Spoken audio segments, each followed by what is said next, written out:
என்னடா இது சட்னிக்கு அந்த சோதனை அப்படிங்கிற மாதிரி தான் இருந்துச்சு. எங்க பார்த்தாலும் இந்த கொய்யாக்காய் சட்னி தான். எதுக்கு விட்டு வைப்பானா நம்மளும் ட்ரை பண்ணுவோமேன்னு தான் ட்ரை பண்ணேன். எப்படி இருந்துச்சுன்னு கண்டிப்பா சொல்றேன். கொஞ்சமா எண்ணெய், 1 ஸ்பூன் கடலைப்பருப்பு, 1 ஸ்பூன் உளுத்தம்பருப்பு, செவக்க வறுத்துட்டு காரத்துக்கு தேவையான காய்ந்த மிளகாய், ஒரே ஒரு வெங்காயம், கொஞ்சமா இஞ்சி நல்லா வதக்கிட்டு வெட்டி வச்சிருக்க கொய்யாக்காவையும் அதோட சேர்த்து நல்லா வதக்கிடுங்க.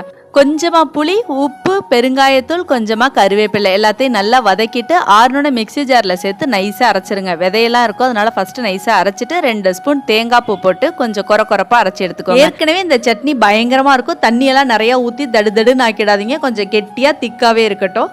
சட்னினா சில ப்ரோட்டோகால்ஸ்லாம் நம்ம ஃபாலோ பண்ணி தான் ஆகணும். எண்ணெய், கடுகு, உளுத்தம்பருப்பு, காய்ந்த மிளகாய், கருவேப்பிள்ளை நல்லா பொரிஞ்சோன்னா சட்னியில் போட்டு மிக்ஸ் பண்ணுங்க.